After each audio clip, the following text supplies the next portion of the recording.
Hello and welcome to A Cat in the Garden. And today, Nutmeg and I want to tell you all how to tell the difference between the members of the Philodendron royal family. And if you don't know what that term means, it's 5 philodendrons that when I first started collecting houseplants were classified as the royal family. Now, if you talk to some people, the royal family may have expanded to include some other philodendrons, but these are the 5 classic ones that, again, when I first started collecting, they were all pretty rare at the time. Now they're a lot more common because most of them are in tissue culture, but they are the Philodendron Silver Sword, the Philodendron Pink Princess, the Philodendron White Princess, the Philodendron White Knight, and the Philodendron White Wizard. And I do have all 5 of these plants in my collection. That was the first goal of mine, actually, when I started collecting houseplants, was to collect the entire family. And I've had them all for quite a while now, so I think I can pretty easily tell the differences between all of them, but I do know there's a lot of confusion, especially because 2 of them really do look similar. So without further ado, we are going to set Nutmeg to the side and I'll show you the 5 members. Good boy. So the first one is super duper easy and it doesn't really get confused with anything else, and that is the Philodendron Silver Sword. Now this is the biggest one that I have right now. I ended up chopping my mother plant because after I moved to Texas last spring, a lot of the lower leaves died. It looked super leggy and weird. So this is the top cut of that plant and it's doing all right. I really need to get it a pole, but the leaves are super silvery as the name implies. And when this plant gets mature, the leaves are gorgeous. It is one of my goals to get a big mature version of this plant and put it in my living room because it's just stunning. They literally look like swords. If you haven't seen one, look it up. They're gorgeous, but this guy is cute by his own means. And yeah, like I said, he doesn't really get confused for any of the others. So that is the first one. The second one is going to be the Philodendron Pink Princess. Now this is the easiest one that I have to show you guys because it's my smallest one, but I just love that cute little half moon leaf. And this one is characterized by the burgundy stems, the kind of dark greenish but almost burgundy leaves, and then obviously the pink variegation. So this one I personally don't think is too hard to distinguish from the others, but I can see sometimes how people might see like a white knight and kind of get a little bit confused, but this one is also very readily available now, even in H-E-B, which is the grocery store here. Blows my mind, you can find it for $12. But that is the Pink Princess. And like I mentioned, the white knight here, this guy really needs a pole. Oh, he's flopping over, okay. This is the white knight, and it also has these burgundy stems, if you can see here, but it has white variegation, obviously.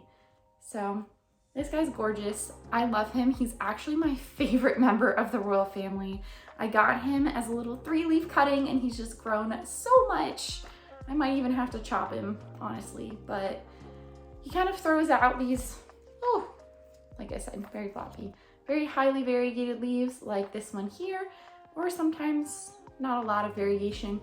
Mine is also a White Knight tricolor. If I can show you maybe on the back, it's easier to tell. This might be not the best lighting, but it does have some burgundy color on the backs of the leaves. If you can see that, just some like red burgundy color there. So that does pop up on White Knights from time to time. It doesn't happen on every leaf on this guy, but recently it's been happening a lot more. Sometimes it's more pronounced than other times. And I have noticed the ones that are in tissue culture, the stems, at least the baby ones, the stems don't look as burgundy. So that can be really confusing sometimes. But as it matures, I do think it will get more of this classic burgundy stem. If it doesn't, it's not a white knight. It might be a white wizard or a princess, which I will show you next. So I have 2 examples of my white wizards to show you. This is actually a little cutting, but this is a white wizard. He's super cute, super small, but they are known for their green, their thick green stems. This is my mother plant. He is currently putting out the most gorgeous leaf I have ever seen in my life. Oh my God, look at that. He was stuck for a little bit, but the other day I unstuck him and now he's unfurling. But as you can see, green stems here. That is the most important part to keep in mind, and I will show him side by side with the white princess just so that you all can get a better understanding. But I do also think they start to widen their leaves into more like circular shapes sooner than the princess. I'm not 100% sure on that, but that's just happening in my case, where the white princess leaves tend to be more narrow and these are wider and they're thicker to me. They're very thick and matte. It's very hard to describe, but I love it. I mean, it's a gorgeous plant, super easygoing, and you can't beat that leaf. Well, let me show you the white princess first, and then we'll show them side by side. So this is one of my white princesses. This one is growing in just a really nice, compact way, so I really enjoy that. It doesn't need a pole quite yet, probably will soon. But I want you to pay attention. Let me move this so it's easier. To this stem here. If you can see it, there are bits, there you go. There's bits of pink on the stem.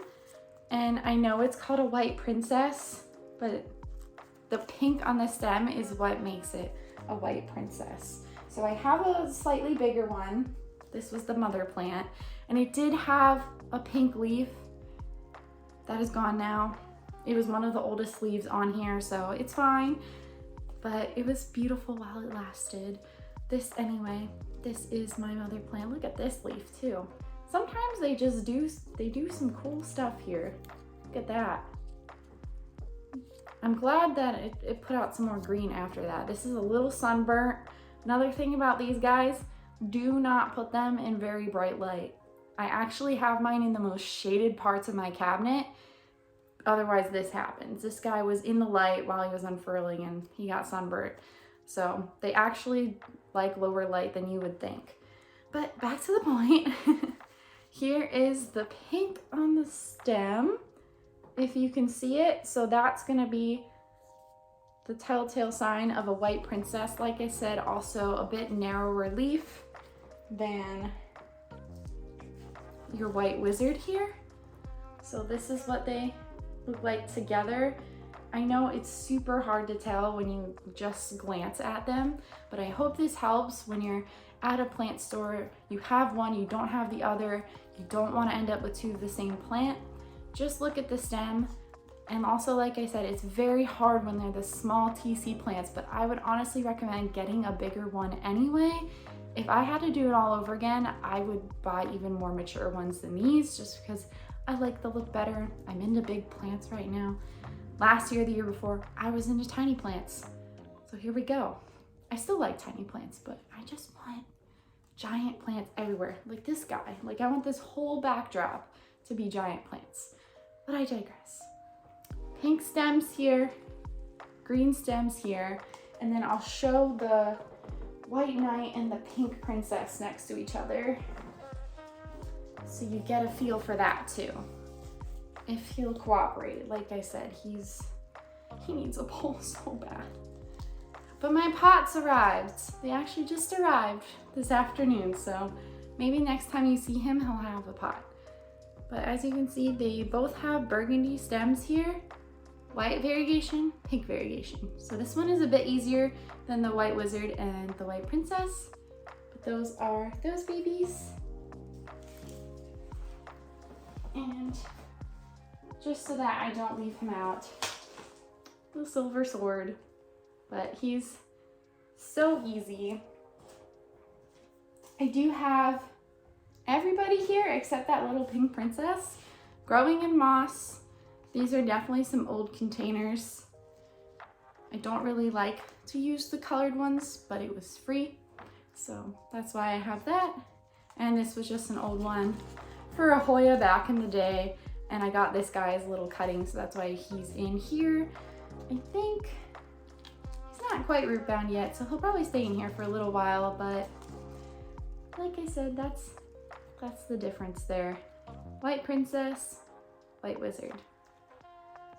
So that is going to be it from us today. If you liked this style of video, let me know. I actually kind of want to do a series about telling these different plants apart that look similar, letting you know whether or not they're the same plant, because there are some plants out there that people are saying are different, but they're kind of not.